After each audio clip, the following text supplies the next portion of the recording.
photo na kasama mo si Duan Ren Wu. This character has been identified as the big boss of the Pogo in Porac.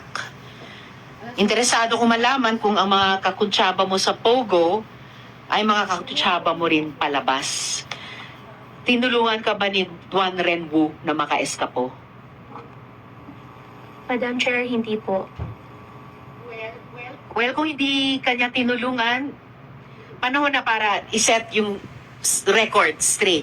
Sino ang tumulong sa iyo para makalabas sa Pilipinas? Paano ka lumabas at umalis dito? Madam Chair, isa rin po yung concern ko po dun sa safety ko po. That is not my question, Miss Alice. Hindi ko na po tinatanong ang bitin na tanong namin ni Sendo Roy sa inyo. Tinatanong ko, paano ka umalis sa Pilipinas? Miss Alice. Umalis po kami, Madam Chair, by boat po. By boat. Okay, paanong by boat? Ang balita ko, may sinabihan ka na umalis ka sa pamamagitan ng, hindi boat lang, isang yate. Tama po ba yon? Yes po, meron po. So yate ang sinakyan nyo. Meron po kami sinakyan po na yate po. Okay, at least malinaw. Hindi na lang small boat, very big boat. Yate. Madam Okay. Chair, kanino po yung... Yes, SP Pro Temp. Kanino? Who owns the yacht? Madam Chair, Sen, hindi ko po alam sino may-ari po nung yate. Sino Miss Alice, para gamitin parang niya? actually SP Pro Tem, para ito yung tanong dun sa McLaren. Nung una hindi mo maalala sino nagpahiram. Imposibleng magpapahiram ng napakamahal na kotse, lalo na napakamahal na boat, yate, na hindi mo alam at ipantatakas sa bansa. Ang tanong ni SP Pro Tem, sinong may-ari ng yate? Yon, at saan galing saan yung sinakyan yung yate? Ano yung naging ruta nyo? Sen, yung yate po, kung sino po yung may-ari ng yate po, hindi ko po talaga alam. That is impossible. Madam Okay, Chair. talagang dapat na na-cite namin kayo in contempt. Unbelievable Madam Chair. yung mga sagot. Sendo Roy, With the permission related of question. Senate Pro Tem, kung hindi mo alam kung kaninong yate yung ginamit niyo, at least alam mo siguro sino nag-facilitate para makasakay kayo sa yate na yon. Sino? Sen, okay lang po ba na hindi ko po siya i-discuss sa inyo No, po? you No, tell it us is the not truth right okay, now. Miss Alice. Natatakot po ako, hindi ko po Hindi masabi. ka dapat matakot. Sino ang nag-facilitate? Yung tanong ni Sendroy, sino nag-facilitate na magamit nyo yung yate? Madam Chair, gustong-gusto ko pong sabihin, pero hindi isulat ko mo sa po papel. masabi po sa public po. Isulat mo sa papel. Isulat mo sa papel at Isulat mo sa ipapasa papel. ng COMSEC sa amin Sige na. mga senador dito. Isulat mo sa papel sino ang may-ari ng yate at sino nag-facilitate masakyan nyo yung yate. Yung may-ari po, tsaka yung nag-facilitate po, hindi po ako sure kung iisang tao po sila. It doesn't matter. Isulat mo yung dalawa o iisang pangalan na iyon sa papel para mabasa naming lahat dito. Sige na. Attorney David, you better tell your client to tell the truth and allow her to write in paper the owner of the yacht. Miss Alice, isulat Saan ka nyo na. sumakay? Saan ka Andyan na yung sumakay? papel. Saan ka sumakay, Alice? Sa yate? Anong port?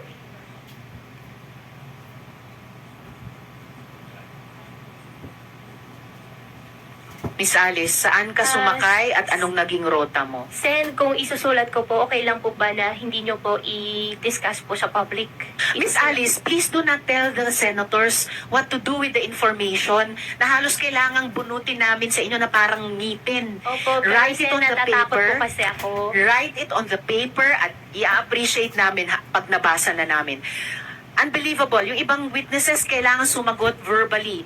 Pinagbibigyan namin yung isulat sa papel. Please do that now. May ibang witness na ginawa na yon sa nakaraang hearing. Please write down on paper.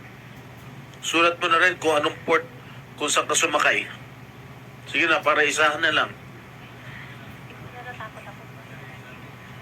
At saka makadagdag, Sen, Madam pasensya Chair. na po talaga pero natatakot po talaga ako. Miss Alice, nauubos na yung pasensya Opo, namin dito. Sana po maintindihan niyo rin po Isulat ako niyo. na natatakot po ako talaga. Iniintindi ka namin at inaalam namin kung ano yung kinatatakutan mong sinasabi mong death threat, ayaw mo pang sabihin. Ngayon, mas simple, isulat sinong may-ari at facilitator sa yate at sabihin mo sa amin saan ka sumakay. Sen, gustong-gusto ko po talaga i-discuss. Pero natatakot po ako Gusto mo pala, di i-discuss po sabihin mo public. sa amin. Nakakapikong ka na, ha? Nakakagigil ka na. At saka Miss Alice, nasa custody kayo ng PNP. Paano kayo papatayin doon? Imposible. You are within the most protective institution sa ating bansa. You are sa national headquarters ng Philippine National Police sa Camp Crame. Yes. Isulat mo na yung may-ari at facilitator sa yate. Yes po, Madam Chair. Alam ko po, safe na safe po ako ngayon. Kaso lang, nagwa-worry po ako pagkatapos po ng session, pagkatapos po ng hearing, ano pong mangyayari po sa akin. Doon po ako Let's take it nagwa-worry. one day at a time. One step at a time. First step, isulat mo sa papel. Sinong may-ari at facilitator sa yate? Madam Chair, sana naman itong mga abogado ni Alice ay makiisa rin naman sana sa atin na although may duty kayo sa client ninyo, pero ang inimbestigahan natin dito is sindikato na sabi nga ni si Turtulpo, matagal na itong sindikato na ito at wala tayong mapupuntahan nito, walang solusyon itong investigasyon na ito kung hindi natin matumbok ang sindikato. So ngayon, kung wala tayong makuha ditong informasyon, wala na, baka hindi alam nito mga abogado ni Alice Go na later on baka sila rin mabibiktima nitong sindikato na ito kung hindi tayo magtutulungan nito. We need a whole of nation approach pagdating sa pagkumbat nitong mga baka ito transnational crimes na itong transnational criminal syndicates na itong involved dito. Kailangan magtutulungan tayo dito dahil bansa natin ang nakataya dito. Hindi lang si Alice Go. Alice Go, kayang-kaya kang protektahan ng PNP. Hindi ka mamamatay dyan. Kaya mag-cooperate ka naman sana para sa Pilipinas. Gumanda naman sana ang Pilipinas pag nayari yung mga sindikato na yan. Tumulong ka. Thank you, Madam Chair. Salamat, Sen. Roy. NBI Director Santiago, pwede nyo bang i-assure yung safety ni Miss Alice habang siya ay nasa custody ng gobyerno at sumasagot sa aming komite? Pagka nasa amin pong custody, ay masasagot ko po yan. Salamat. So, nasa custody ka na ng PNP na nagpoprotekta sa inyo. Kung naging sa custody kayo ng NBI, mapoprotektahan din nila kayo. So, answer our questions. Yung yate, ano bang markings ng yate na sinakyan nyo, Miss Alice? Alam ko lang po kulay puti, kung hindi po ako nagkakamali. Pero wala po ako makitang number, tapos parang may mga wings po, ganun lang po. Okay. So, yeah. Hindi ko pa nga naitatanong yung number na banggit mo. Anong numbers nakita mo dun sa yating puti na may wings? Actually, naka-cover po kami, kaya wala po akong nakitang number po. Pero alam ko po yate.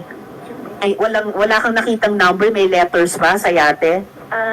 Meron parang sticker po na wings po, na design lang po. Sticker na wings. Ano yung naka-cover kayo? Ano yun, Miss Alice?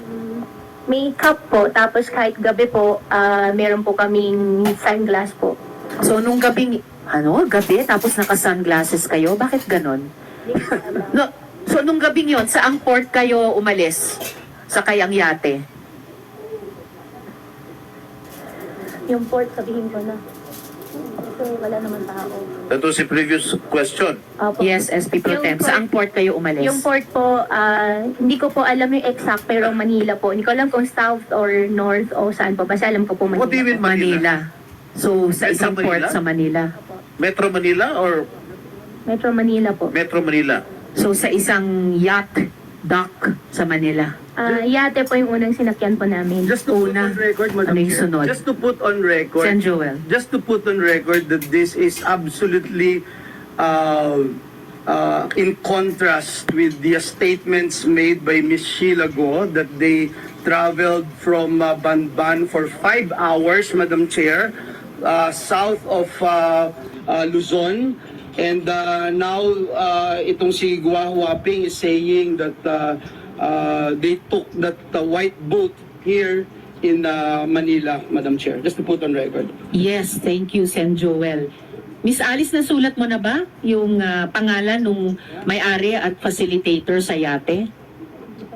Pakisulat po. Kanina nyo pa sinabing gagawin nyo.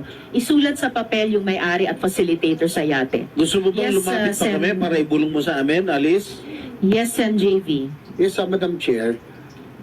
Is it okay if Alice could narrate to us yung kanya pong istorya, yung kanya pong escape story, so that we can compare it doon kay Sheila, no, kung talagang totoo. Ngayon pa lang, magkaiba na eh. Isa small boat to big boat, ito yate. So probably, kung pwede lang, Alice, hindi naman ito makaka-apekto sa iyong mga kasong pinail sa iyo, pero gusto lang namin malaman kung paano ka tumakas, kasi matutulungan mo din ang komite para at ang lahat, para malaman natin kung sino yung mga tumutulong nang sa ganun yung mga kriminal na tumatakas hindi ito maulit. Yun lang pagtakas mo, pag gusto natin malaman. Pwede mo i-narrate sa Madam Chair? Salamat, Sen JV. Yes, unang-una, pakisulat na sa papel yung may-ari ng yate at yung facilitator sa yacht ride nyo. Pangalawa, ikwento mo yung naging biyahe nyo at ruta mula sa Manila sakay sa yate. Cheese Whiz! Help strengthen bones with a strength builder of calcium.